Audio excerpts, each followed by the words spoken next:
बेटी इज्जत बिगाड़ती ऐसे फिर एक नई कहानी लेकर आए हैं।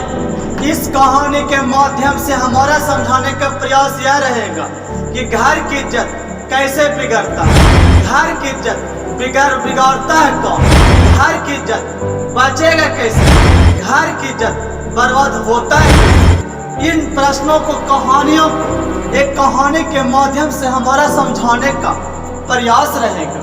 एक नारी है जो मध्यवर्गीय परिवार से गुजरती है। वह नारी बुरा कामों में ज्यादा पसंद करती है। दूसरों के पुरुषों के साथ रहना, दूसरे के पुरुषों के साथ सोना उठना बैठना, यहाँ तक यदि उसे अपना घर में भी मौका नहीं मिलता है तो वो दूसरों को घरों में जाकर वो बुरा काम करवा लेती है। इस ढंग से उसका जीवन गुजरता है। एक समय की बात है कि उनका 2 बेटी होती है, जिनका एक बेटी की उम्र 22 वर्ष होती है और छोटी बेटी का उम्र 17 वर्ष होती है। बड़ी बेटी जो 12th यानी इंटर का परीक्षा देने वाली होती है और छोटी बेटी मैट्रिक का परीक्षा देने वाली होती है।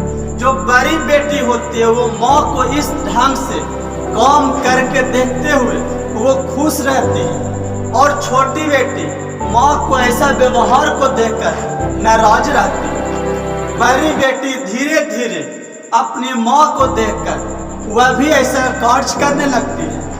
दोनों को परीक्षा लेने के बारी आती है, मैट्रिक का और इंटर का। दोनों बेटी का एक ही साल परीक्षा होने वाली है।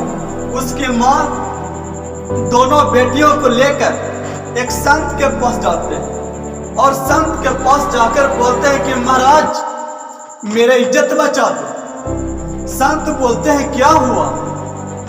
नारी बोलते हैं महाराज हमारे दोनों बेटियां एक मैट्रिक का और दूसरे इंटर का परीक्षा देने वाली है। अगर यह परीक्षा में फेल हो जाएगी तो मेरा इज्जत डूब जाएगा। वो संत बोलते हैं कि देखो वो ये मेरा अधिकार नहीं है कि मैं किसी को परीक्षा में पास करवा दूं, क्योंकि परीक्षा देगा कोई, परीक्षा लेगा कोई, परीक्षा का जो कॉपी होगा वो जांच करेगा कोई। इसमें मेरा अधिकार है कहाँ कि मैं किन्हीं को 3rd डिवीजन ला दूं, मैं किन्हीं को 2nd डिवीजन ला दूं? इसमें मेरा कोई अधिकार नहीं है। संत बोलते हैं कि बेटे किसी घर का इज्जत मैट्रिक में इंटर में 3rd डिवीजन लाने से नहीं होता है। किसी घर का इज्जत मैट्रिक में 3rd डिवीजन लाने से, बिहार टॉप लाने से उस घर की इज्जत नहीं बचती है। अगर घर की इज्जत बचती है तो बेटा बेटियों के अच्छा व्यवहार से, अच्छा कर्म से, व्यवहार से बचती है, इज्जत बचती है। अगर एक वो बेटी जो उठते हैं पढ़ने कॉलेजों में जाती हैं और वो दिन रात लड़कों से मोबाइल से बात करती है, लड़कों के साथ इधर उधर टहलती है, सारे जातियों को, सारे समाजों की इज्जत को डुबा देती है और इस ढंग से वो काम करके वो मैट्रिक में 3rd डिवीजन लाती है। और एक वो बेटी है जो पढ़ने जाती है तो वो बारों को देखकर अपना सिर झुका लेती है, अपना तन को, अपने शरीर को ढकने को उसके पास बुद्धि होती है और इस प्रकार के काम करके वो फेल हो जाती है।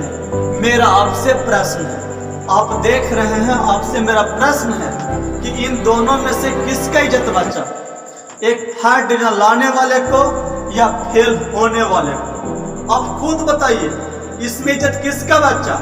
एक वो जो फेल होती है और एक वो जो पास होती है। जो फेल होती है उसका व्यवहार अच्छा होता है और जो पास होता है उसका व्यवहार गंदा होता है, उसका चरण गंदा होता है। आप बताएं, निष्कर्ष निकालें। परीक्षा में पास दोनों हुए, एक फेल होके और एक पास होके। अब बताएं कि इसमें से ज्यादा इज्जत किसकी बची? घर की इज्जत बेटा बेटियों को मैट्रिक में और इंटर में 3rd डिवीजन लाने से नहीं बचती है। अगर घर की इज्जत बचाना है तो बेटा बेटियों को अच्छा व्यवहार सिखाइए, अच्छा काम करने के लिए सिखाइए। अपने बेटा बेटियों की यह शिक्षा मत दीजिए कि उस लड़के ने, उस लड़कियों ने 3rd डिवीजन लाया है, उसका इज्जत बच गया। अगर सिखाना है तो ये सिखाइए कि घरों में ऐसे ऐसे बेटियां हैं जिनकी इज्जत बचाया है, और तुम भी ऐसा व्यवहार करो।